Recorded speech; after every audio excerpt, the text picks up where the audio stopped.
Hey guys, you ready to let the dogs out? What? Do what? Let the dogs out. You know, like, who let the dogs out? Who? Off the Hook, airing on offthehooksports.com. Your home for real news, real opinions, and what really matters about Tennessee athletics. Always available on Apple Podcasts, Spotify, Stitcher, Google Play, TuneIn, iHeart. Like, share, follow, subscribe. Always available wherever you find your favorite podcasts. Good morning to you. Good morning, Orange Blood. Good morning to everybody that is already a part and waiting for the program to start. We greatly appreciate that. Please mash that like button. We appreciate that. Subscribe and share if you haven't done that. We've got a big show, Chris Landry on tap. Also, coming up, we will visit with we'll break down Tennessee's signing class and possible ways that Tennessee will not make the college football playoff. And I want to illustrate those to show you how likely I think it is they make the college football playoff. Good morning, Amanda LaFratta. As always, you're looking glowing and lovely. I hope you're having a fantastic Thursday so far. Thank you. I am, Dave. Hope you are as well. I am. So all kinds of fun stuff going on as Tennessee plays Missouri, and plenty to play for. You would think this could possibly be a letdown game for Tennessee, but not with so much on the docket. Brittany asking Dave, is Gerald going to be able to come back on? Since you ask, Brittany, I will work that out. We'll try to get that on tomorrow, but he needs to be a regular part of the program anyway. I love Gerald Riggs. And favorite story with Gerald Riggs, if I can go Uncle Dave's story time real quick, is they used to practice on the baseball field, which they'll never let happen again because baseball is significant now. But back then, they would hold football practice out in the outfield and just tear the field up all the heck. And after practice, Gerald said, I had a landscaping company, and he said, can I jump in the back of your big long bed pickup truck and give me a ride back to the facility? And I said, sure. So he jumps in, and then about 13 other players jump in the back of the long bed pickup truck. And I literally drove like maybe 8 miles an hour because I thought, what in the world happens? This is how different things used to be, man. I'm like, what in the world happens if somebody hits us or I were to get in a wreck and it happened to be offensive lineman and Tennessee's entire offensive line and Gerald Riggs is taken out? That would have been bad. And, well, yes. How wrong is that on so many levels? My thought would be like, is my pickup truck going to be able to handle this? Because this is a lot of weight, especially if it's offensive linemen. It's a lot of weight. Yeah, and it was a rear wheel drive, and so there was plenty of weight in the back, so we were fine there. But Gerald was getting out, and I said, Gerald, if I'd have gotten in an accident, I don't think I'd be covered in practice. And he goes, no, man. Philip Fulmer would have never let you come back. But it just shows you how much things have changed. Gerald's a great guy. Gerald went through a time with a quarterback controversy that certainly affected his career, but had a very solid career. Probably if you look back at the great running backs in Tennessee history, because you're sandwiched in between an Arian Foster, you're sandwiched in between some of the all-time greats like Jamal Lewis and Travis Henry and those guys, that he's probably not as highly thought of as he should be. Just my personal opinion. I think he's a very solid tailback and one that Tennessee would take year on and year out. So, Brittany, I certainly appreciate you bringing that up. We will get Gerald back on. So, the down and dirty at 30, we're going to talk some college football playoff. And the down at dirty at 30 today is brought to you by Zool Beer Company, xulbeer.com. That's Zool Beer Company. And they have fantastic parking downtown. And they also have worldwide award-winning craft beer and a great merchandise department. So check them out. That's ZoolBeer.com, XULBeer.com. So let's go ahead and get right to it, Amanda, as I broke down yesterday, and for those that love to follow the site, we love you. And I'm just going to go ahead and share. Perhaps I'm supposed to just gloss over this. The traffic has been so tremendous that the site crashed at one point, and we're working on that. So I think of this as a community. I'm not going to be one of those people at ESPN that sit up and say, "Oh, everything's going to go fantastic."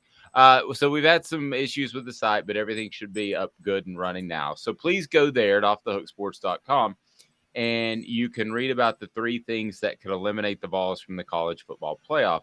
And I write about these, Amanda, because I think they're so outlandish. And I think it illustrates how Tennessee is going to make the college football playoff unless one or probably 2 of these absolutely outlandish things happen. So let's start with oh, I'm sorry, I clicked on Caleb's story there. Let me click on my story. Let's start with one that I think is the least likely of the 3. So I'm going a little out of order. Georgia loses. If Georgia loses, I think that eliminates Tennessee from being in the college football playoff because I don't think the SEC gets 2 games in. Now, that it was actually brought up by Ron Slay. I hadn't even thought about that. I don't think there's a real chance of that happening, but we've seen crazier things happen in the SEC championship game. So what do you make of the chances that Georgia loses at Mississippi State, at Kentucky? They host Georgia Tech, and then the SEC championship game. Amanda, your thoughts?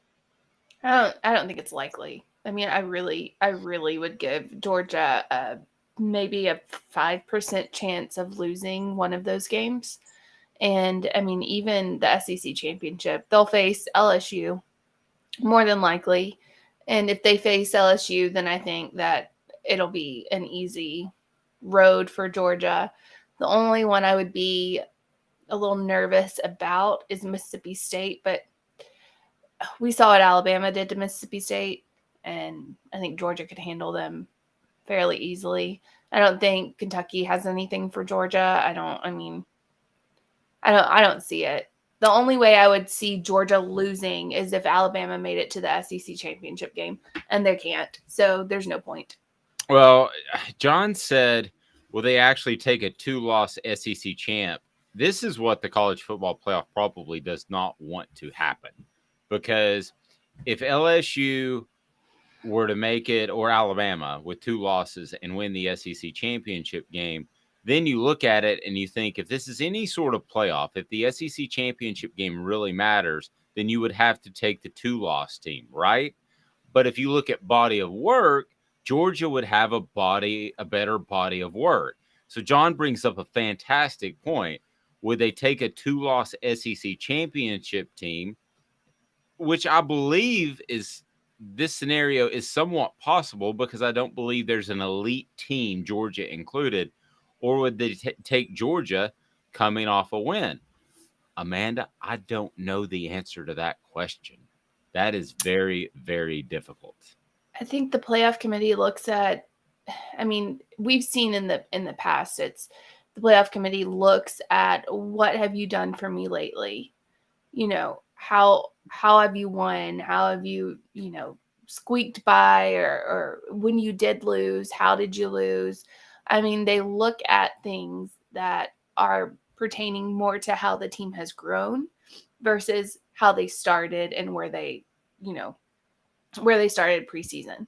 They look at, okay, LSU started with a loss at Florida State and then got destroyed by Tennessee. But if they go out and win everything, win the SEC championship, they're looking at how much this team has grown and where they are at that moment versus if it were Georgia and Georgia, dropped the SEC championship and didn't look like they were that great. It looks like they have gone down. So I think they would put LSU in there. I don't know if you would necessarily put Georgia in there. I know that sounds crazy. Trust me, I know that sounds crazy.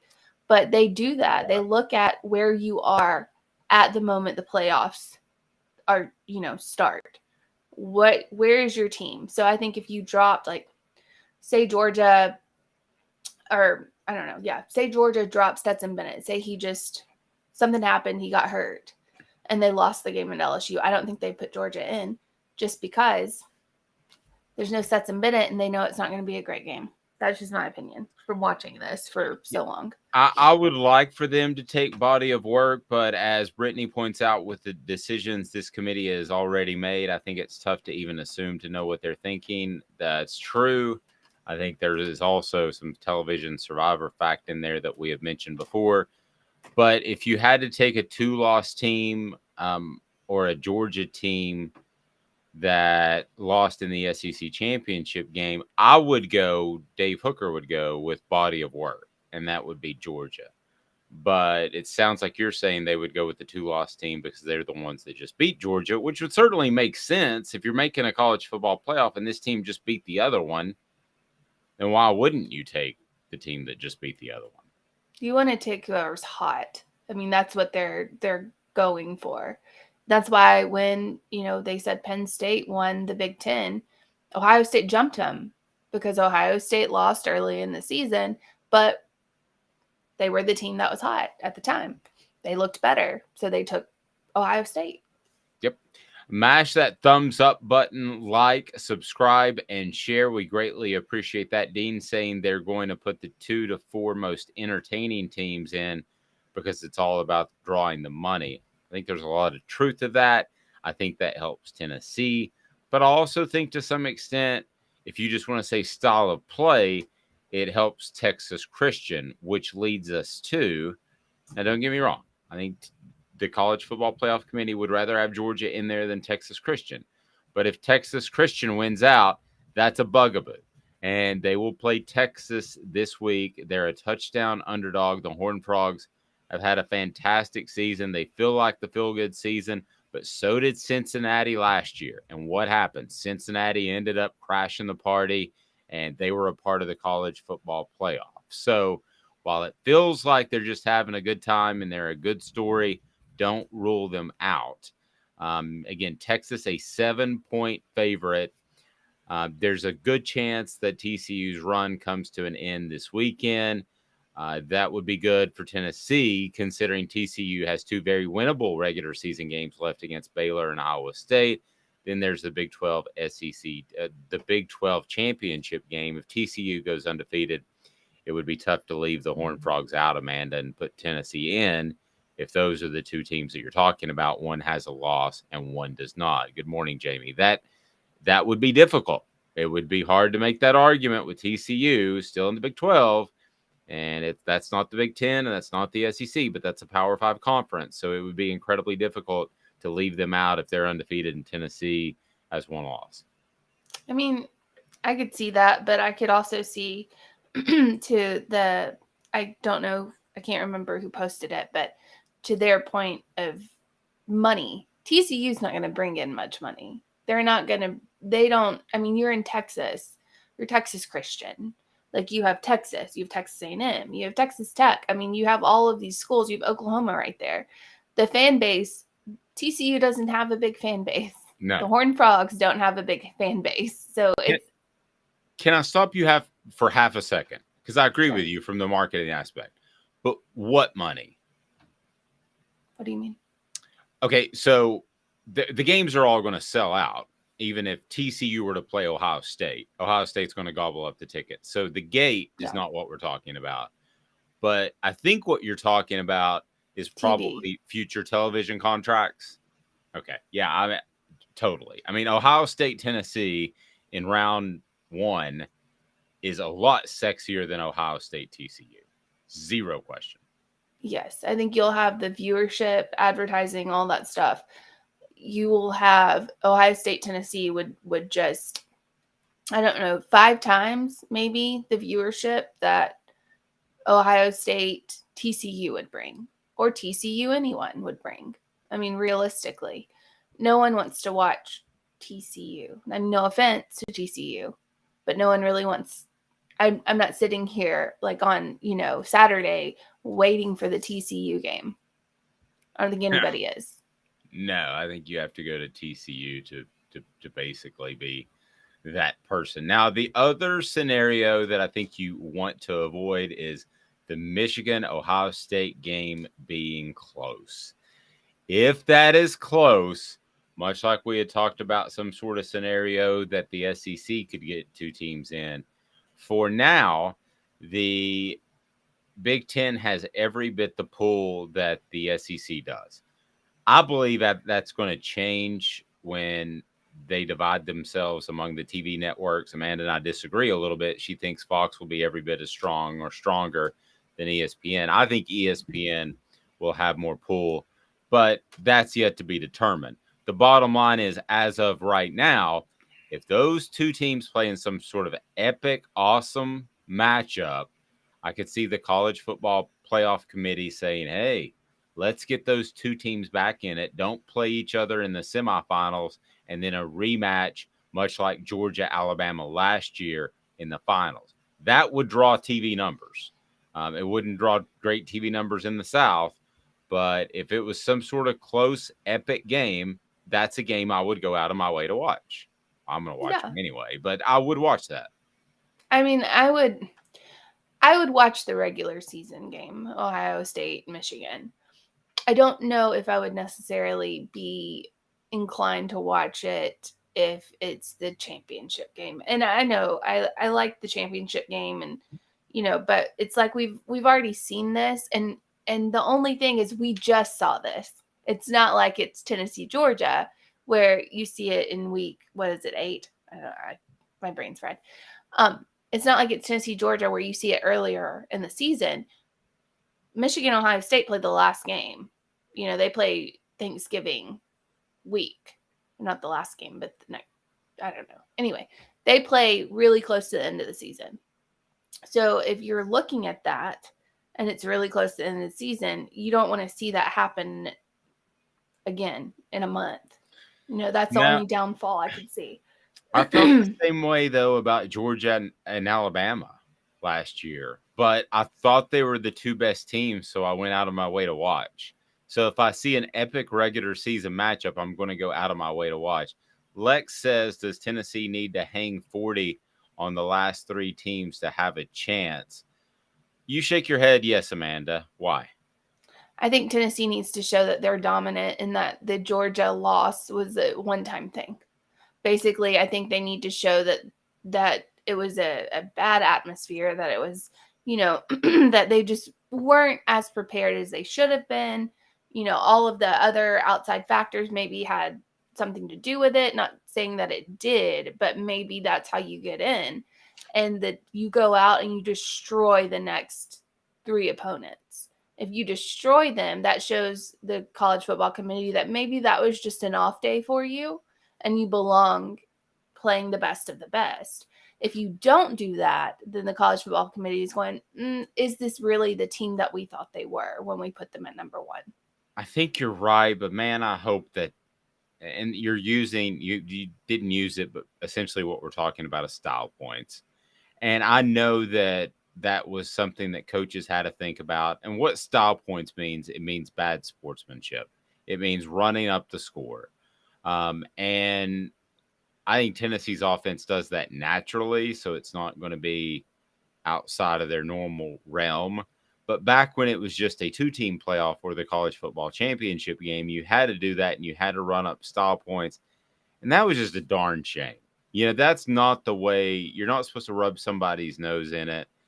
And I think that Tennessee doesn't necessarily have to hang 40, but I think they've got to show that they weren't some gimmick early in the year. And I don't believe they are, but I think they have to show that they weren't a gimmicky playoff or a gimmicky team early on and that they deserve to make the playoff because this offense is for real, it's formidable, and it's not just chucking up points to chuck up points. Dan says UT needs to pound Mizzou worse than UGA did to them. Comparisons matter.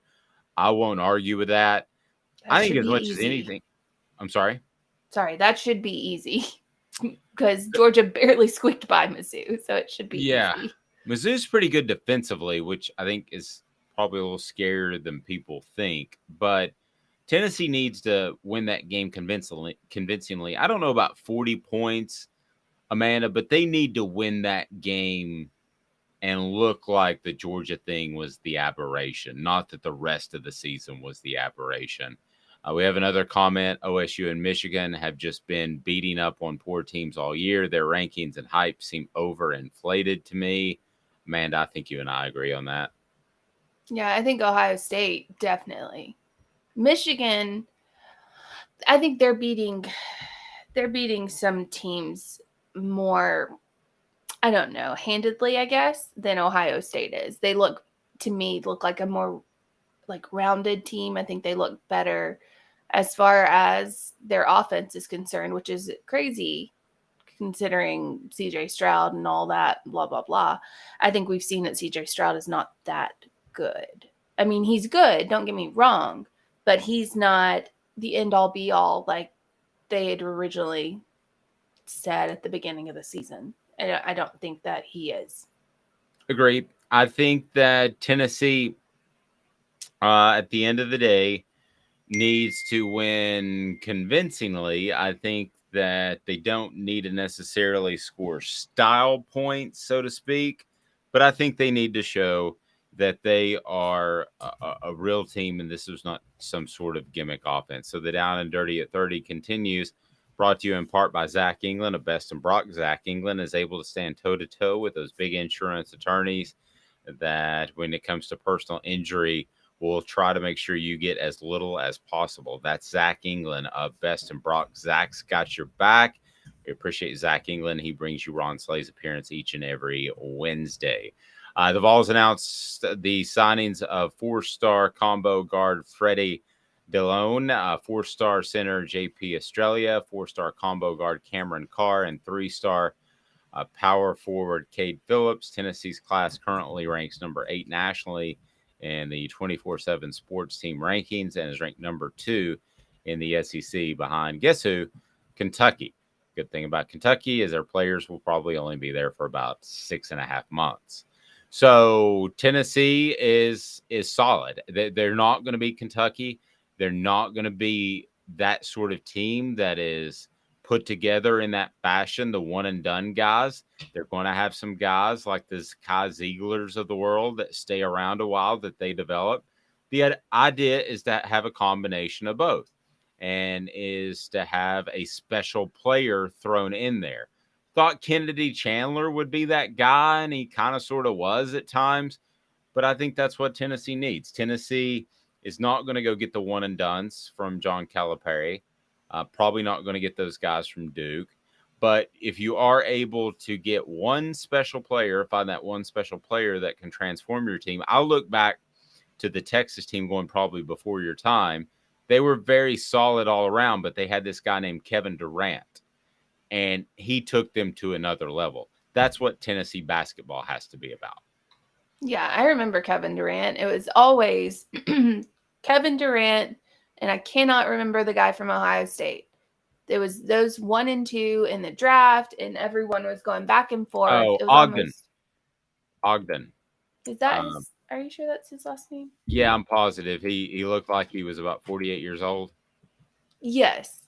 I remember that going back and forth, Odin, I think. Odin. I'm sorry. Greg Oden. Yes. Yes. Greg. I was like Ogden. I remember all of that, the 1 and 2 and people going, oh, who's going to get drafted first? And it was kind of like strangely enough, it's kind of like the QB battle between Peyton and the other guy. There was some similarities to that. Yeah. Brain is gone.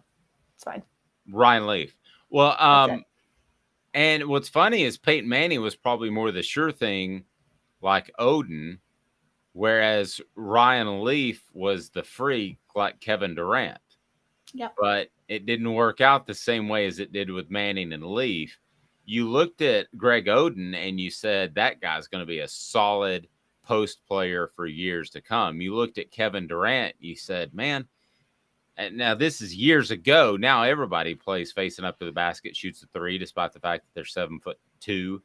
And Kevin Durant at the time, you're thinking, man, he's that big and he's that skinny. And do you remember the big knock against Kevin Durant is that he couldn't bench one? So when they do the combine in the NFL, it's 225. which if anybody's wondering, I can get 8 times. But they do 135 in basketball. Okay, so 135. Literally, Amanda, we could train, and by the beginning of next football season, you could get 135 on bench press. Oh, I know. In high school it was. Oh, you're a big lifter? Yeah, in high school I played 4 sports, so yes, in high school I could, and it doesn't sound crazy now, but I could squat, I think it was 250, and I know that doesn't sound like a lot, but that was back then with the like bar on your shoulders. So my legs could do a lot more than that, but my shoulders could not handle that bar sitting on my back to squat. But I could do 4 sets of 12, 250. Like I was a hoss. I tumbled, and hoss quote I of was the a day. catcher, and like I was solid muscle when I was in high school. It Yeah, not now. Yeah, so Kevin Durant couldn't get 135, and everybody was really scared. I have long arms. I will go ahead and tell you that to be able to get to 300, which I did one time in my life, I racked it, got a 12-pack of beer, got the dog, went to the lake, and didn't work out for 6 weeks because that was one of my goals. Not the best response to that, but when you have long arms, it's more difficult. But it's funny how if you compare the two between Ryan Leaf and Peyton Manning, the guys with the great ceiling were supposedly Leaf and were supposedly Kevin Durant. Leaf, of course, just completely fizzled out. And Kevin Durant's one of the top 10 players of all time. And on the flip side, the sure things were Peyton Manning and Greg Oden. Well, Oden's knees basically exploded, and he wasn't able to have a successful career. Where on the flip side, yeah, Peyton Manning did okay. Why are you smirking at me? No, I was just like, his knees exploded. That was, ugh. But anyway, he had the micro fracture surgery in year 1, which is what like guys that are 34 years old, when they go into your knee and they drill into the femur in order to produce more blood flow for more cartilage. Usually you have that like at the tail end when you're trying to hold on to a career, not as a rookie. That's a bad sign. Yeah, that's gross. I always wonder though, in the NFL draft with the quarterbacks, how much of it is the quarterback and how much of it is the team that they land on? Because the Browns went through about 17 quarterbacks, and you can't tell me that they just guessed wrong 17 times. Like, it's, how much of it is the team that I think Tim Couch would have been better than he was. But he got drafted to the Browns, and so his career got destroyed. Brady Quinn, drafted to the Browns, career got destroyed. I mean, I don't know that it's the team per se, and we'll ask Chris Landry about this. I think it's the team's willingness to say, hey, you're the dude. So if you remember earlier, and the guy's name escapes me, help me on the message board, playoffs. That guy that used to always that said that and threw Peyton under the bus, and Peyton essentially got him fired. The head coach at the time. Help me with that one, guys, because his name escapes me. But anyway, he wasn't willing to turn the keys over to Peyton Manning, and Peyton Manning had run freeze plays in college where they basically came to the line and they had one of 2 plays. That's what the Omaha thing means later in his career. So you would go to that second play or that first play, depending on what your primary play was. And now it wasn't Herm Edwards. It was, somebody help me with that. It's not Tony Dungy, is it? That's not who you're talking about. No, Dungy was awesome. Okay, because I was Dungy said, this is your deal. Yeah, that's the only coach I remember with Peyton. That's the only one. Besides the Broncos. Jim Mora. Okay. Jim Mora. Playoffs. Yeah, thank you, Mr. Meatball Gaming. He said playoffs, and Peyton essentially got him fired. So that's fine. It was probably the right thing to do because Jim Mora didn't want to turn over the keys to Peyton Manning. Peyton Manning set an NFL record for interceptions thrown, and there was a reason why. The reason why is he wanted to learn and he wanted to get better, and he knew long term he would be just fine. So anyway, an interesting path that we just took. I'll tell you the path you need to take, and that is to financial security. And you need to reach out to a good friend of mine and good friends of mine, and that is Guardian Investments. Nowadays, with the video teleconferencing, it is easy. So you can utilize the resources that the great investors do. And that's by going to GIAplantoday.com, GIAplantoday.com. And you can schedule a meeting. We can do it virtual now. And they are fantastic. And they're going to give you advice and they're going to help you make some decisions, but you're going to be informed and know exactly what those decisions are made for. As a matter of fact, they've got a way to battle inflation. So go to GIAplantoday.com. That's GIAplantoday.com. Back in 2 minutes with Chris Landry of Landry Football off the Hook Sports.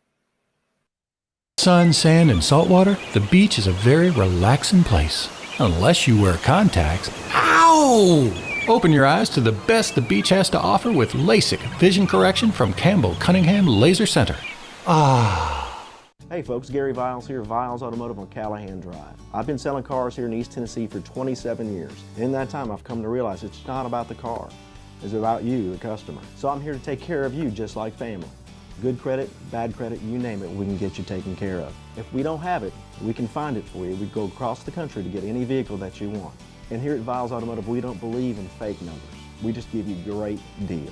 And as always, we want, we need, and we appreciate your business. Do you want to own the more that owns every job? Then get to Vassey Lawn and Garden in Cleveland and get you a Toro. I'm David Vassey, here to talk to you about Toro. With a Toro Zero Turn, you'll get more out of every minute and you'll reach the finish line faster. At Vassey's, we like to say, no matter if you're mowing 3 acres a week or 11 lawns a day, homeowners and business owners alike find confidence in equipment they can trust from top to bottom. Vassey Lawn and Garden, Highway 60 North in Cleveland. Man alive, it's worth the drive. This is Steve Rain. I own the Midnight Oil and Michelin Tire Direct service station here in Ooltewah. It's not a fancy place, never has been, but it's a clean place with clean restrooms and good folks who work here. We sell gas and fix cars, nothing glamorous, but we love what we do and we're going to keep doing it for a long time to come. There's not many real service stations left, and that's a shame. We're the guys just like the guys back in your hometown. We'll fix your tire, change your oil, and put a new set of Michelins on your car. If you want a Twinkie, you'll just have to keep on going. Thanks for the business.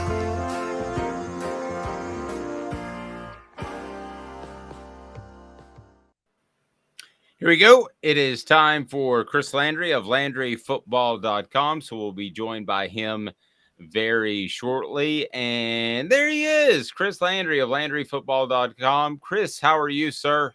I am great. How are you guys doing this morning? Well, appreciate the time. So I was laying out what has to happen for Tennessee to definitely make the college football playoff. And goodness knows that could be just like beating your head against the wall because it's a committee of dudes and gals. And anytime you get a committee together, you don't know what's going to come out of that.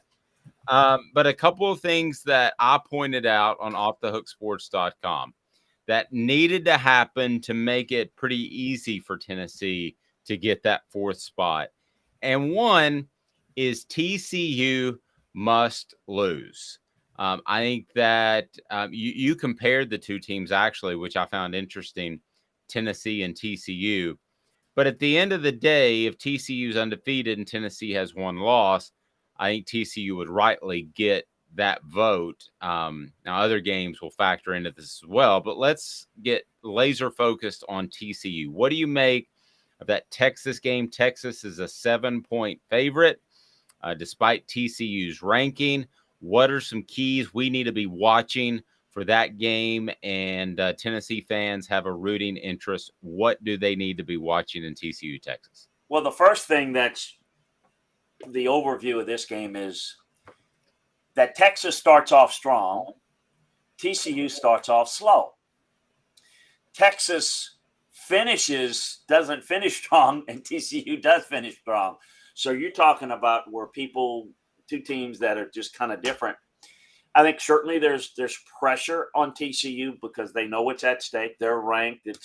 It's a little bit of that kind of, if you want to throw it into a comparison to what Tennessee had to go through last week. I don't think obviously Texas is not as good as Georgia. That would be the big difference. But, you're ranked. You got a lot on your plate. You got a lot of pressure. And look, there's a lot of football left, but they've got Baylor next week on the road, which may be just as tough. So this is a tough stretch. Look, this TCU team is very explosive. They've got great receivers. The quarterback is phenomenal. He is a run threat. He's a pass threat. Just a big-time playmaker. I think that they are defensively vulnerable, but they come up big on third downs and in the red zone. So they're a very efficient team, and I think they deserve a lot of credit for doing what they need to do to win games, even though they may not do it in dominant fashion. I think Texas has got a really good chance here. I think Texas matches up. I think it's about Bijan Robinson running the football. But Texas just dominated Kansas State in the first half last week. I mean, dominant. And Kansas State came all the way back, almost all the way back. And so I think you got to wonder about Texas and finishing games. I think that's just part of it. Maybe this is different. I don't know, but that's how I see it. How do you see, speaking of college football playoff and all of that, how do you see Oregon making it if Oregon does making it and overcoming that 49-3 loss at Georgia at the beginning of the season? I mean, realistically. Win the rest of their games. If they win the rest of their games, they got Washington. And if they end up beating, and I'm not saying they're going to do this, but if you look at their schedule the rest of the way, really tough. It's really tough. And the resume would be really good. So they beat Washington, beat Utah, beat Oregon State, another good team, and then beat whomever in the Pac-12 championship game they're in. They jumped Tennessee, in my view, because they're a conference champion. Remember what I mentioned last time. You can look at the rankings, and people are still, even after several years, think that if you're ranked 5, nobody's going to jump you. Tennessee's got a low ceiling because all they can do is beat 3 teams that they should beat. They're not going to the conference championship game unless something crazy happens that I don't foresee. So let's just rule that out for the sake of discussion. Where Oregon's got a tougher path, and so it's going to be difficult for them to do it. But if they do it, you're talking about a one-loss team that won their conference championship, which, remember, the committee's bylaws say that if you are a non-conference champion, you have to be, I think the word is considerably better, or, you have to, it can't be really close. Because if it's close, the conference champion goes in. And listen, here's the thing. They got blown out by Georgia, so did Tennessee. And the point differential is no different. They both got hammered. So they're not going to get, that'll hurt them, but no more than it's going to hurt Tennessee. Because the difference in that game is Georgia put the brakes in the rain. And they dominated. Tennessee was never even a factor in the game. Neither was Oregon. So I think Oregon absolutely can get in if they win out. That's going to be awfully tough to do. And listen, let's not just throw Oregon in there. I'm not real impressed with USC, what I see on film. But if they run the table, if UCLA is 12. Now, I know why that is. Their out-of-conference schedule is not good. But any of those teams run the table, don't be surprised that one-loss conference champion among any of the 3 are going to be strong candidates. But I do think Oregon is in the best position because they're ranked the highest. They have less to go. Now, I think it's also Oregon and TCU is in discussion, but it's also, too, about the loser of Ohio State, Michigan, and how close that is. That's a factor, too, because there's a scenario where Tennessee and Oregon or Tennessee and TCU can make it. Both make it. It just depends on a lot of factors, and it would, for Tennessee, to me, is Georgia's got to win out. They can't allow LSU to get there and win the conference championship, and then that's a mess because for them. And then they say, well, then maybe all 3 would get in. I doubt that. But there's, like Dave said, there's a million scenarios. But I think obviously TCU, Oregon, But I also think that the Pac-10, the Big Ten runner-up is one to watch too. No, I agree with that. So we were talking earlier how the things that you don't want to happen, you don't want Ohio State and Michigan to run the table with the exception of the game they play each other, and that be some sort of 1-point instant classic. Because if that happens, then both teams could make the college football playoff, and that would be bad for the Vols, right? Yeah, and say that again. Which two? I kind of lost you there. Ohio State and Michigan. Oh yes, if it's close, yeah, they both could. I mean, there's no question if that game looks like these two teams are outstanding. I think that is absolutely in play. It's absolutely in play. Now, Michigan's out of conference schedule is not very good. Neither is Ohio State's. Although, and this is one of the things I don't necessarily agree with, but so now Notre Dame is a little bit of an uptick. So that's going to help USC, by the way, if they beat them. But it's also going to help Ohio State, resume wise. I don't agree with all that stuff, but the committee is what matters, not what I think. And I think all those things factor in. But yeah, I think it's in play. Let me say this too, and I just think there's so much. They're human beings, and if it's close, you can't convince me that trying to spread this around is what they want to do. In other words, they hear that there's SEC bias, and I mean, I think what's going to scream bloody murder is if you have two SEC teams and two Big Ten teams. I mean, I don't think they really want that. I mean, I don't. They will say it doesn't matter, and I don't think it does.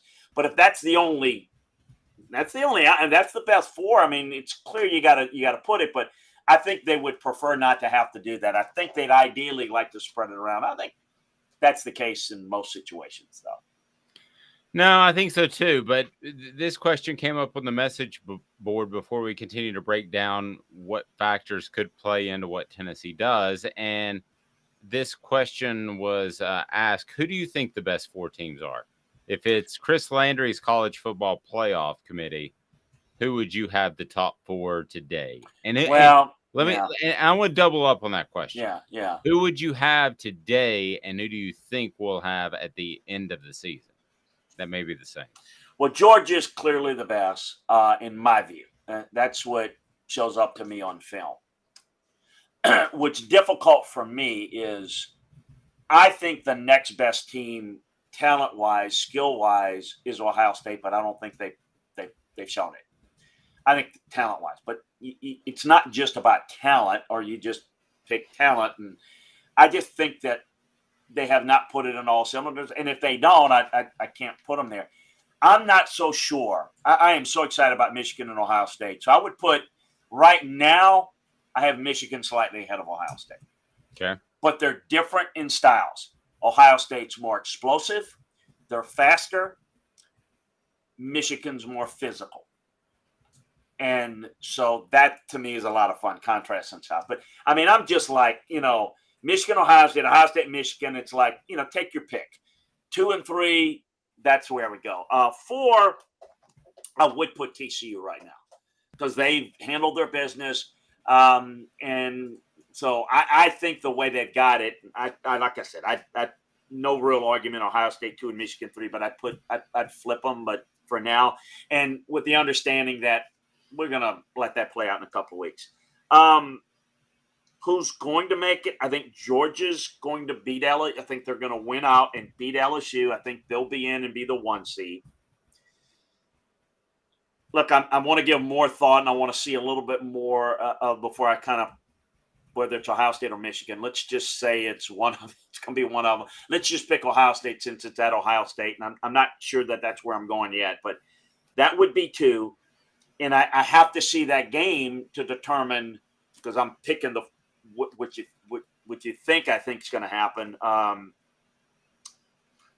So that's going to determine whether there's a player for the second team in the Big Ten. I think it's going to be awfully tough for TCU to beat Texas and Baylor. And let's remind folks, going to have to win a Big 12 championship game. That's awfully difficult. If they win it, forget it. They deserve it. I mean, they in terms of a resume, they might deserve to be 2, even though they're not the second best team, in my view. So, that would be Georgia, the Big Ten winner, TCU if they win up. But if TCU doesn't win up, then I think it gets really challenging, because then I got to see more football to determine that. Right now, it's clear. It's right now. I mean, this is TCU deserves to be in, and that's that. But I would say this: if TCU wins out, Oregon wins out, they deserve to be in, and I would put them in over the loser of the Big Ten championship game, because that resume will be really good. You'll win the conference champion, but for me, a lot of it is how they look. It's not just, well, if this happens, well, yeah, you're saying who's going to win and who's going to lose, but how does it look? How clear? I mean, to me, I don't call it the eyeball test. It's the film study test. To me, means more to me than it does to most people. But yet, I also understand that, you can look really good, but you still got to win games. And if you have too many losses, so I don't know if I answered your question, because I can't really answer right now what I think is going to happen, because I don't know how the results are going to be. But that's kind of how I see it. Stay tuned. It's going to be a lot of fun. Look, Tennessee is in a position like most people are, whether they deserve it or not, whether they're 4 best or not. I'll say this: they're in a position to where other people are going to have to go out and play, and there's normally carnage that takes place, and people just fall by the wayside.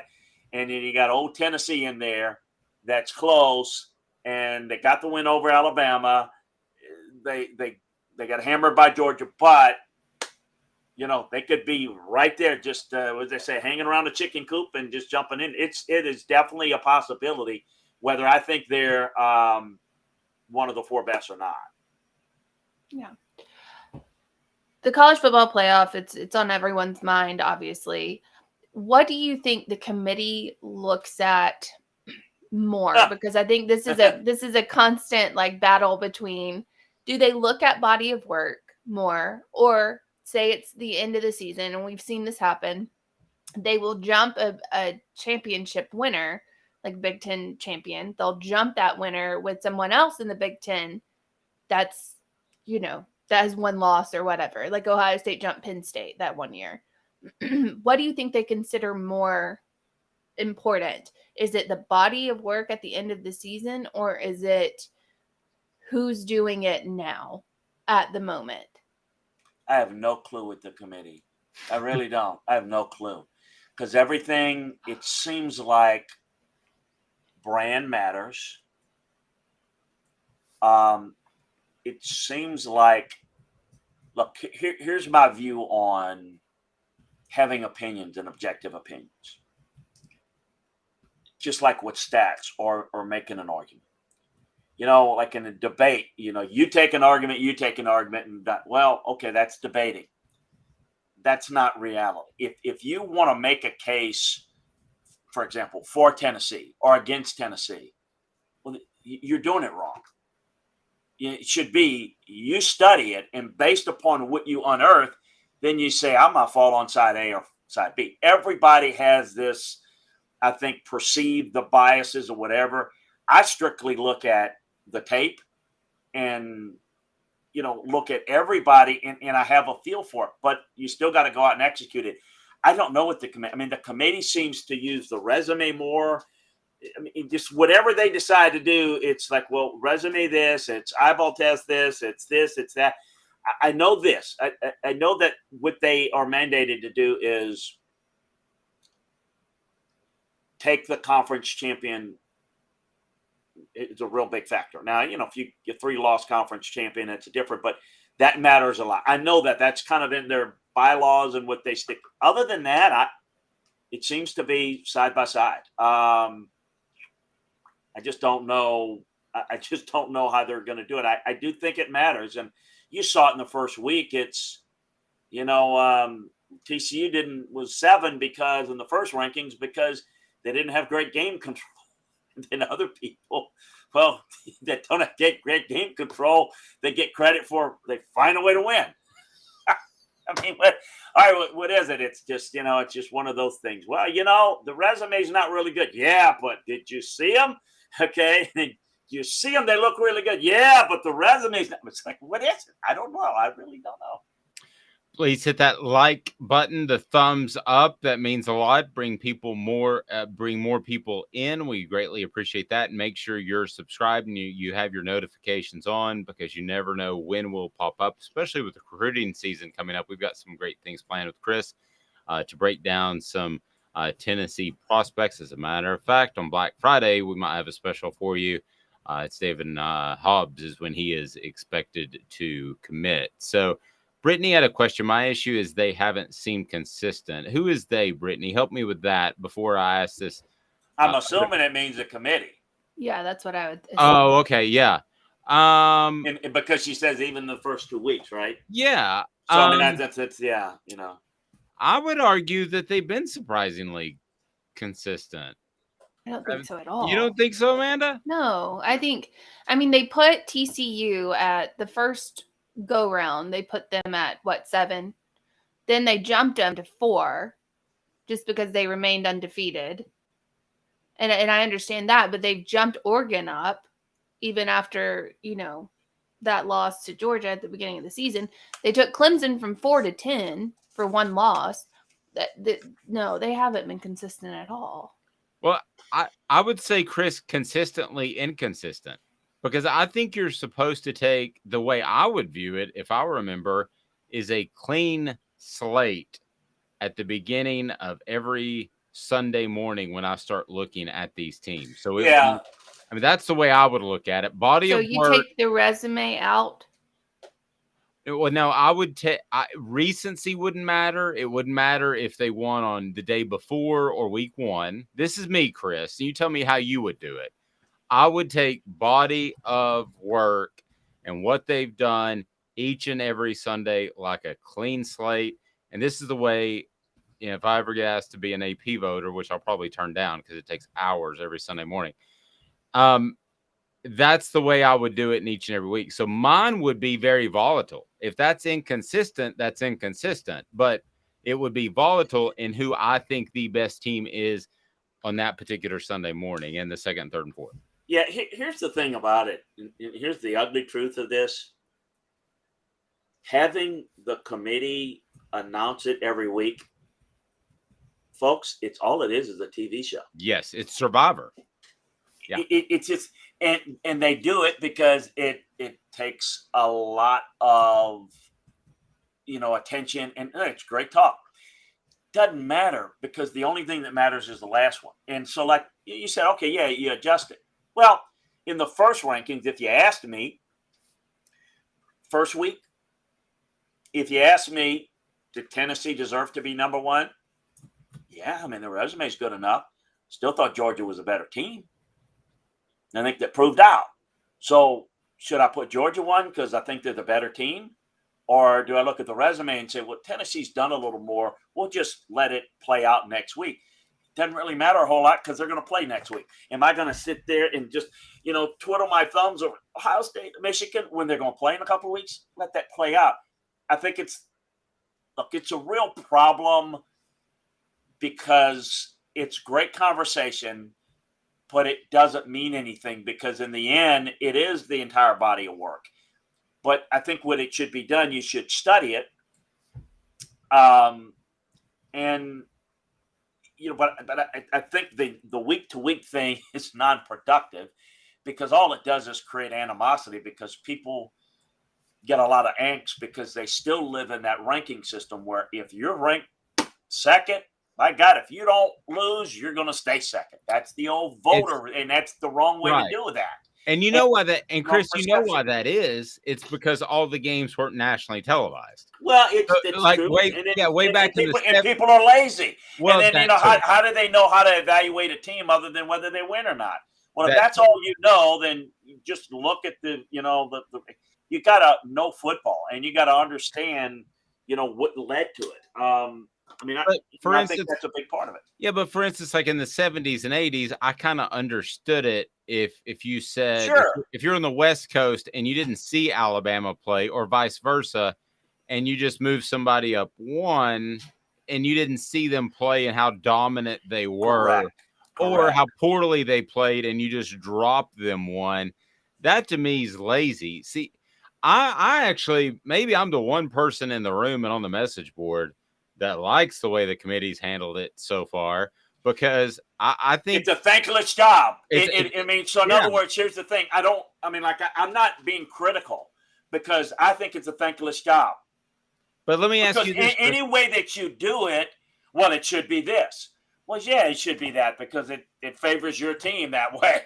Well, I think it should be that. It's just, you're not going to – there's no way to really do it the way they do it and have, okay, well, this is what's the criteria? Well, there's so much subjectivity that you can have the criteria, but with subjectivity, you see it differently. And we had the BCS, but the BCS wasn't good because it wasn't human element. Now we got a human element. They hate it as much as the BCS, most people. And I think that's just, you're not going to please people. But to my point, and I want to get Amanda's thoughts on this too, but to my point, Chris, Alabama has 2 losses. Mm-hmm. They, to me, are by far a better team than Clemson. But Clemson just has 1 loss. So if you want to go old school, Clemson should be ahead of Alabama. I've got respect for the committee for putting Alabama above Clemson. Sure. I mean, yeah, no, I have no problem with that. I agree with you. And I do think you're right. But that's why they used to have all those posters in all parts of the country, because it seems like the West Coast folks would vote their teams a little higher because they knew more about it.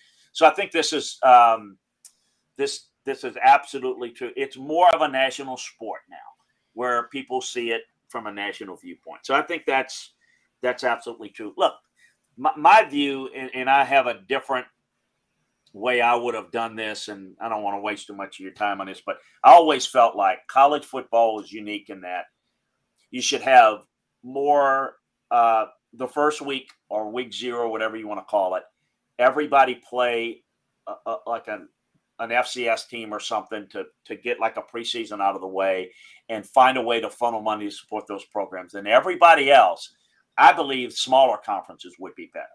I thought college football was better when you had 8 or 10 teams in it because you can play a round robin. You know who truly is the better team in each league. And then I would want to play good versus good. And what I've always felt should be done is after the college season is over, take the month of December and make the month of December for college football what the month of March is for college basketball, and put the best teams in the best bowl games.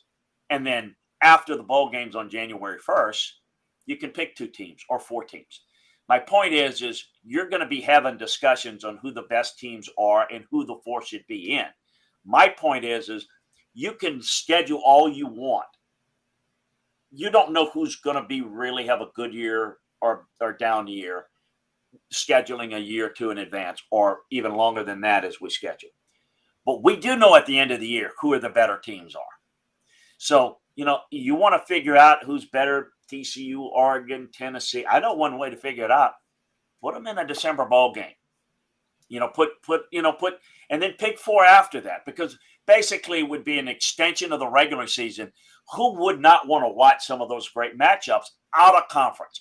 We go in conference, have the great matchups, then it would not be you'd still have some arguments. I'm not saying that, but you'd have a better feel for who the 4 best are. Now, I can tell you who I think the 4 best are.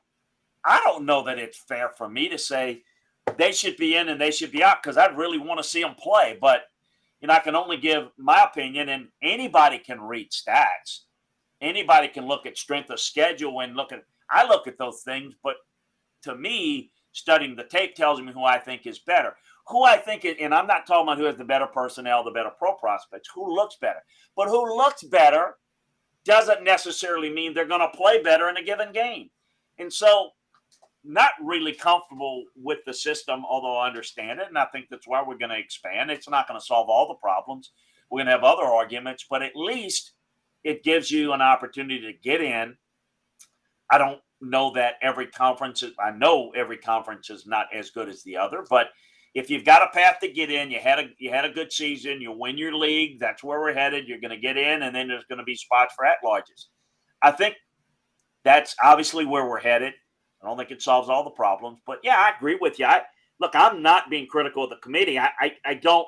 If they put a bunch of football guys like myself on there, people wouldn't like that either, because you'd sit there and say, I think this team's better than that team. Look, if a team is a 2-loss team and they look better on tape than a team that's unbeaten, well, that may be how I see it, but I have to respect the fact that that team didn't lose a game and this team lost 2. And so, I can say that team's better, put them in. Well, that's saying with a certain amount of certainty that the unbeaten team would not have won the 2 games against, would have gone unbeaten against this other. I can't do that. It's not possible. So it's not a fair task that they're given. And I don't think they do a bad job.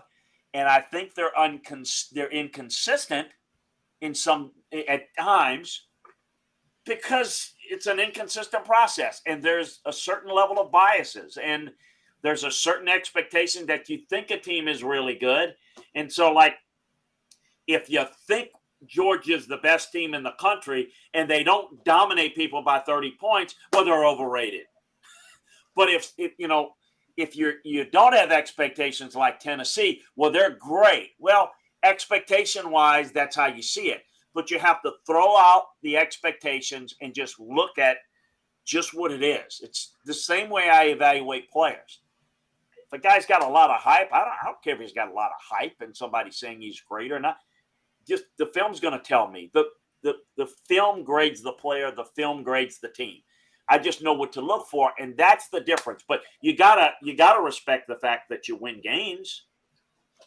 And so a 2 or 3 loss team doesn't deserve to jump up an unbeaten team,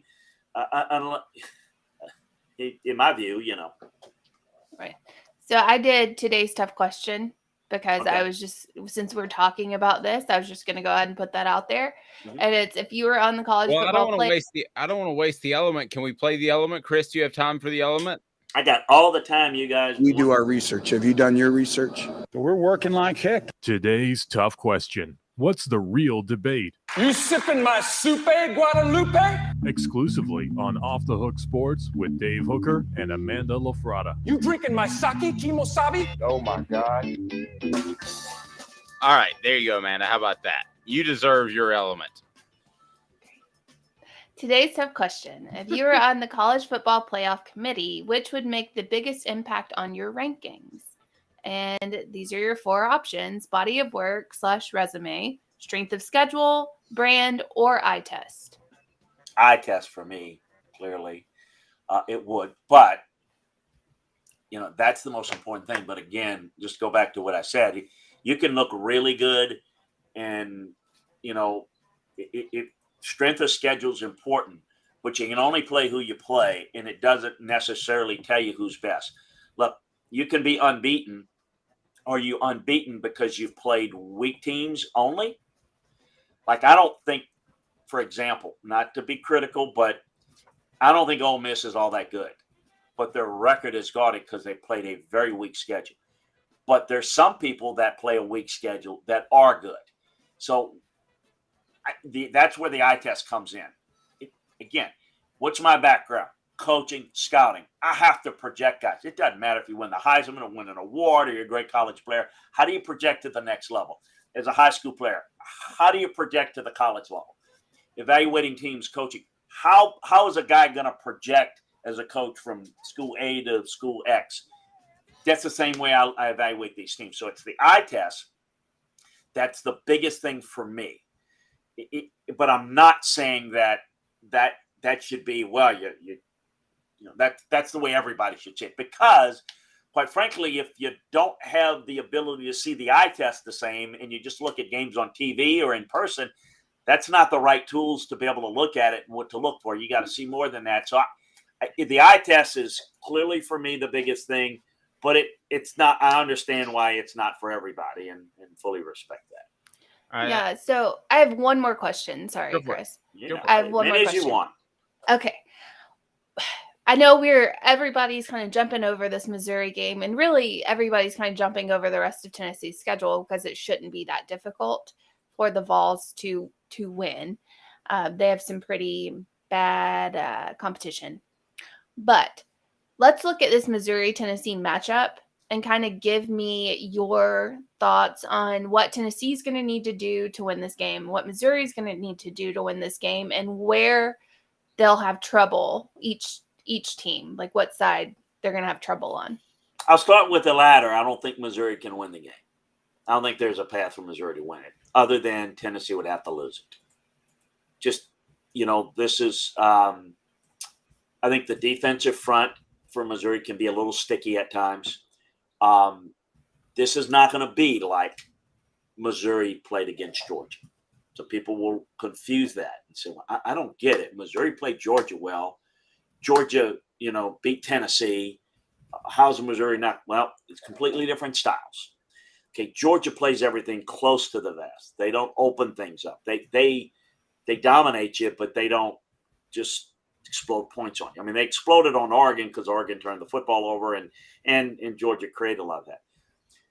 Tennessee is going to make enough explosive plays to where Missouri's offensively not good enough to keep up. Now, there's always, it's football, it's sports.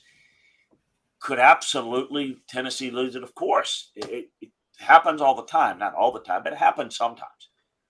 Tennessee would have to be sloppy, turn it over, do things that they really don't do normally. And why would that happen? Well, I don't really see it happening, but why would it happen? Well, didn't have a good week of practice, kind of licking their wounds from last week, feeling sad, whatever. I think Tennessee rolls. I think they win. I think they win big because I just don't think Missouri matches up all that well. But Tennessee better be ready to play and be focused to play their game. Tennessee plays their game. It's just a matter of how many points and how big a margin. If they don't play well, then that's going to make it closer and maybe make it thrilling in the second half more than Tennessee fans would want. That's how I see it. It's not a real strong X's and O matchup. It's just more about emotion and intensity and focus. So somebody's trying to get a rise out of Amanda on the message board about Alabama, but I do want to ask you this. There is this national contention among the media, the national media, that the Nick Saban run is over. If I made you bet a mortgage payment that he wins a championship or not, what would you bet? Oh, win another one? Yes. Oh yeah, I think there's a really good chance of that. I mean, Okay. I think it's. Now, but I would say in the next 3 years, because you're not going to coach forever. I mean, 71, but yeah, I think they can. Yeah. So okay, so let me take it a step Follow. further. To make it a fun gambling aspect, I'm going to put it at 1.5. So you have to take the over or the under mortgage payment on that. Well, yeah.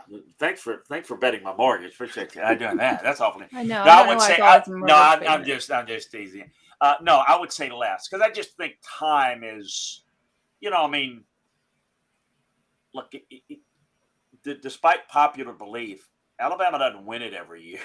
It's like people don't realize what's happening to Alabama right now is normal. What they did winning 6 titles is not normal. That just doesn't happen. Nobody does that. It's not normal for Alabama, I know. Not normal for Nick Saban. But I would say that there's probably one more in it. I wouldn't go 2. Mr. Vegas odds here 1.5. Like he can win one. Yeah, so the odd is they're going to win 2? I would say no. I wouldn't count it out. But I would say that I'll answer this. Just based on time, if I had to guess, is he going to win 2 or win 0? I'd probably say 0. Wow. Because you got to factor in, it's not just about Alabama. It's about Georgia. I've said this before. Georgia is the best program in the country, and it's been for 2 years. It doesn't mean they can't be beat. Alabama beat them, and I don't know that Georgia's going to win it all this year. But they are doing things at a different level. I think what's going to happen at Alabama, Nick is going to make some changes, but I think the difficulty is as he makes changes, it's different than making changes 5 years ago, 10 years ago. Defensively, he gets young coordinators that run the defense like he wants. So if there's going to be transition, how much does he want to transition? I mean, if it takes a couple of years to transition into getting get new people, and it takes the clock is running. I mean, look, I don't know. Nick's not going to – I don't know how to answer the question how long he's going to coach. I mean, there's no way, but it's just pretty common sense that if you're 71, you're not 61. So it ain't going to be another – I don't see him coaching at 81. And, maybe I'm wrong, but – so I think that the time is the element, and that's a big factor. I also think there's another element to this. Everybody's dealing with NIL. Everybody's dealing with transfer portal stuff. I don't think any coaches really like it, but some people are embracing it a little bit better. I think that's tougher for Nick to embrace with. I think there's a frustration level. I think if Nick could win one more, I'm not saying he's looking to win one more and leave. I think he wants to kind of fix it, but I don't know that he wants to be in long-term with the way it's going right now. And everybody's dealing with it. This is not an Alabama problem. Everybody's dealing with it. I just don't think Nick is comfortable dealing with the NIL frame. And it's not NIL. It's NIL transfer portal that's creating a different type of player that you need to coach. That, clearly they're not getting the message across. And here's the other thing is they've got to look at the entire program on who they're recruiting, how they're recruiting. Because, listen, they're going to be ranked. They've got the number one ranked recruiting class. But the number one ranked, you do understand how these recruiting services rank guys. If Alabama, Clemson, Ohio State, and Georgia are recruiting a guy, he goes from a 3-star to a 5-star pretty quickly. Okay, that's how they do it. They don't really have to evaluate. Are you evaluating the right guys? They may be talented guys, but are they the type of guys that you want in your program, that the toughness of work ethic? Because I can tell you this, and I've said this before. Look at this Alabama. This offensive line's not as good as they've been. The receivers can't get open. They're not as talented as you think, okay? And they've not overly talented defensive tackle. They've got outstanding edge rushers. They're not as good in the secondary. By Alabama standards, I still think they've got better overall talent than Tennessee. I still think they got better overall talent than Alabama. So there's a coaching element, the developing element that's not working quite as good. So in the past, when they were able to win these type of games, even though they don't play as well, they don't have the – look, the past couple of years, what have they been able to do? Look at those receivers that are littered in the NFL that have come from Alabama, that when things are not going well, big play, take it over. It looks like Tennessee right now. Is Tennessee a great team overall? Their explosive playmakers cover up an awful lot. If you take that away, we saw what happened against Georgia. Well, for Alabama, they have been more well-rounded than Tennessee, of course, but they still were relying on the finesse, the speed, the big play. And when they don't have the big plays, if the receivers are not as good, even though the quarterback is, you don't have other ways to win, do you? And that's the difference, is they're not as well-rounded as they used to be. So that is, can he fix that? Can he fix it quick enough? Look, there's a short list of who can win a national championship this year, next year, and the year after, and the year after that. Alabama's on that short list. Are they going to get it done? I don't know. But if I had to guess, I think he's got another run in him. But it's tougher now. You know why? Because he's going to have to go through Georgia. And he can do it, but that's tougher than it's ever been. Because in the past, they were the best. And Georgia and Kirby was trying to build their program up to where they can challenge Alabama. Now it's Alabama having to catch Georgia. And that's going to be the problem for Alabama. It's going to be the problem for Tennessee because you can't get around Georgia, and Alabama will be pretty good. And that's going to be the ceiling that Tennessee's going to butt their head up against. And right now, it's maybe something that Alabama's having to deal with. So I probably went too long on that. I always go too long on stuff. No, Good it's stuff, fine. Chris. People need to go to LandryFootball.com to learn more about football than you ever imagined you could know. It is fantastic. Chris, I appreciate the time. We'll talk to you soon, sir. Hey, thanks for having me. Have a great weekend and enjoy the games. Chris Landry of LandryFootball.com. She's Amanda LaFratta. I'm Dave Hooker. Chris's appearance brought to you in part by Pedigo of Chattanooga. Pedigo Chattanooga, locally owned store where you can find the best in e-bikes and you can find the best service as well. If you just buy one online, then it's not going to be as high quality as Pedigo Chattanooga. And also, it is not going to be a bike that you can get easily serviced. So imagine buying a bike, something goes wrong. You've put it together. You now have to take it apart, send it to a factory to get it worked on, and then you have to put it back together again. That's not Pedigo Chattanooga. Great customer service. So coming up this day in sports history is right after this. Stay tuned. She's Amanda LaFratta. I'm Dave Hooker. This is Off the Hook Sports.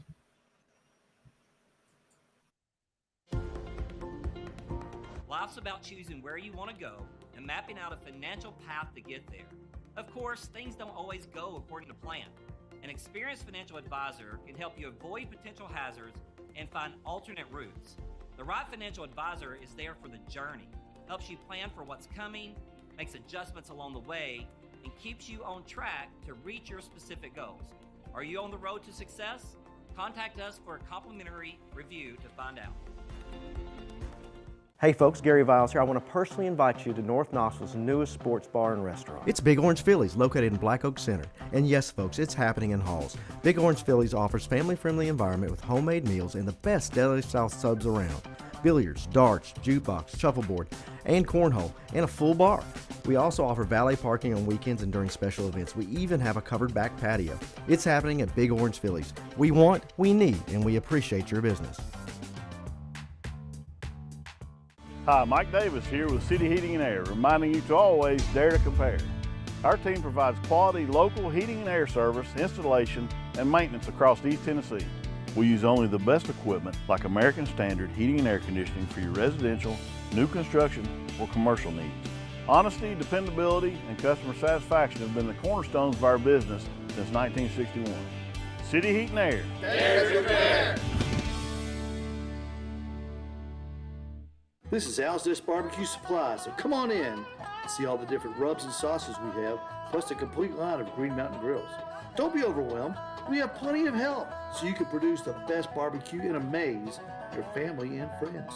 Barbecue is America's food. We'll do what we can to bring you all the best products. We're Al's Nest Barbecue, where Chattanooga goes to grill.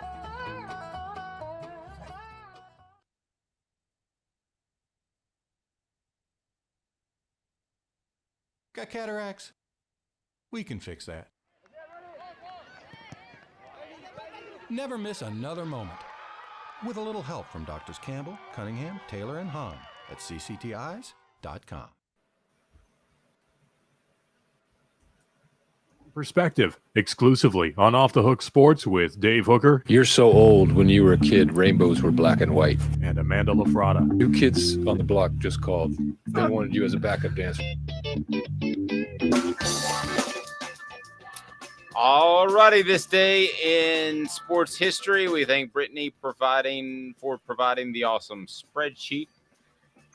How about this? Back on November the 10th, Tennessee defeated number 13 Notre Dame 40-18. Hubert Simpson rushed for 117 yards and 4 touchdowns. That's back in 1979. I do miss those games and miss those rivalries. I don't know. It's not a rivalry. It's not like Notre Dame, Michigan, or it's not like Tennessee, Alabama, or any of those real rivalries, but it was one of those cross-sectional ones that, I don't know, kind of meant a little something different, which I thought was pretty cool. So this day in sports history, and congratulations to Gary Kasparov.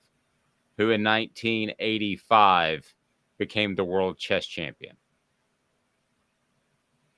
Thoughts on Gary? Is chess a sport, Amanda?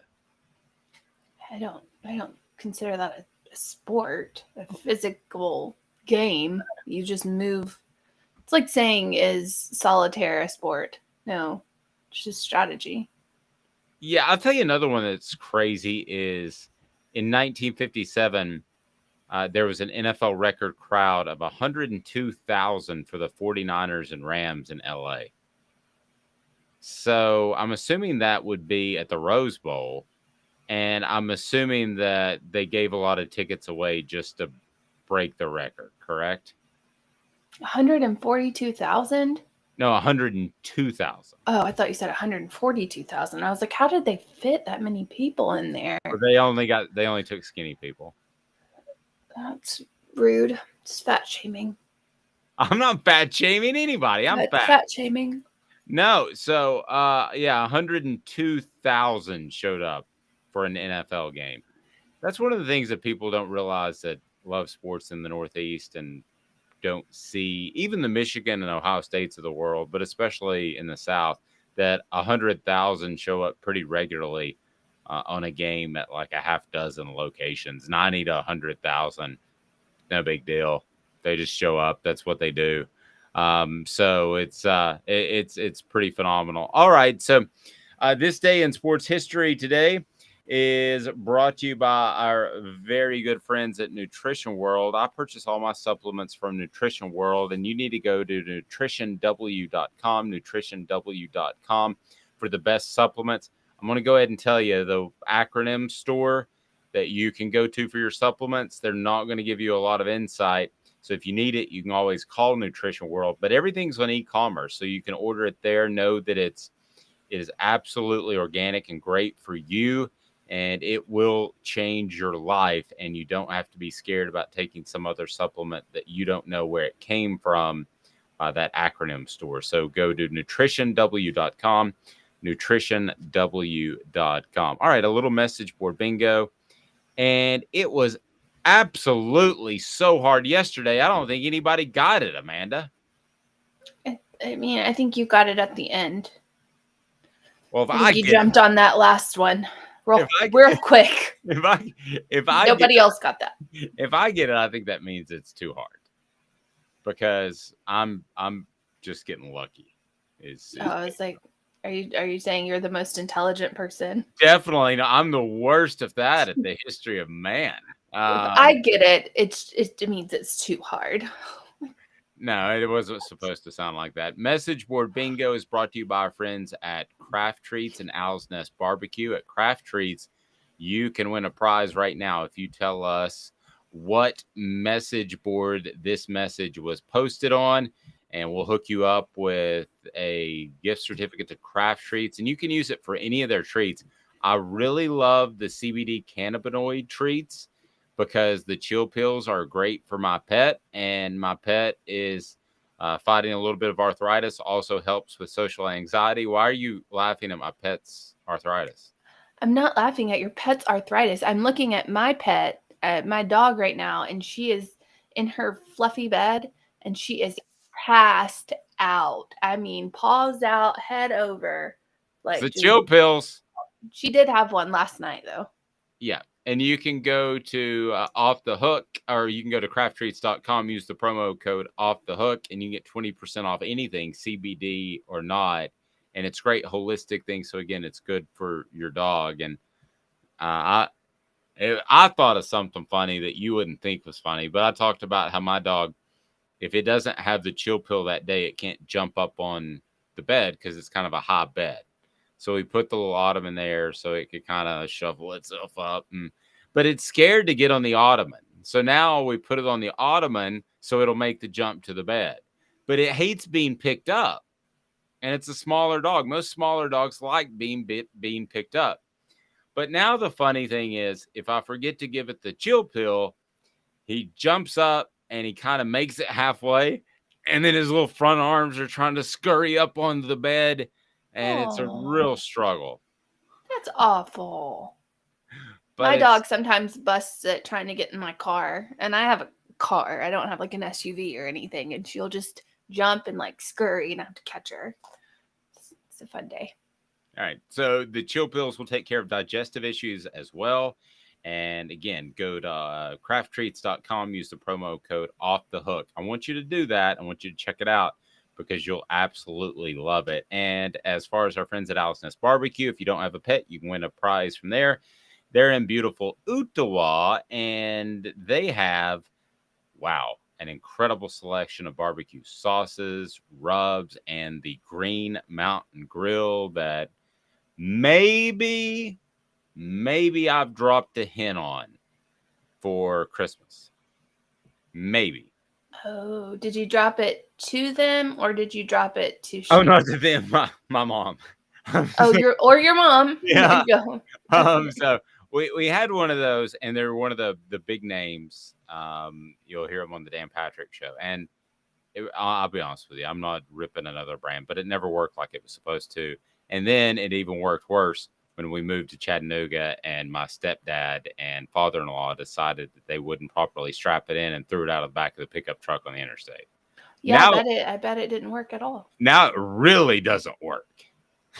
So I need a Green Mountain Grill, and I do the smoking, so they'll take care of that. Message board bingo is now. You can win prizes. Tell us what message board this was posted on, and boom, we're taking care of you either with Craft Treats or with Alice Nest Barbecue. Here we go. Is it true that Tennessee threw the Georgia game? I have a working theory that Tennessee lost on purpose. And why not? They dropped to number 5 and avoid having to play in the SEC championship game. They'll still make the playoffs. Tennessee is the smartest team in the room. Your hint is it's not Tennessee. It is a different fan base. Hint is it's not Tennessee. Do not guess Tennessee because Tennessee is not the fan base that posted this. This is a different fan base. Okay. It's not going to be Georgia because they're gloating that they won. Smoky Mountain Red says Bama. I don't see what they would say it. Dean says Vandy. Gene Vandy says, would never say somebody else is the smartest team in the room. Gene says South Carolina. No. Brittany says she saw that one. Daniel said Bama. Give us another hint, Amanda. I mean, it's an SEC team. I don't really know. I can't just give you more hints. Well, you can. I mean, I can. Not like the game show board's going to come in and shut us down. What do you want me to say? It rhymes. Stop giving away your Craft Treats, you dirty dogs. It sounds like Ligers. I mean, I don't know what else you want me to say. I'm gonna say it's Missouri. Oh, Dean said Missouri before I did. No, it's LSU. It's LSU? It's LSU. Unbelievable. Have a fantastic day, everyone. Dean, I thought you had it. We'll give away more tomorrow. So check us out each and every weekday at 8:30. We certainly appreciate it. She's Amanda LaFratta. I'm Dave Hooker. This has been a presentation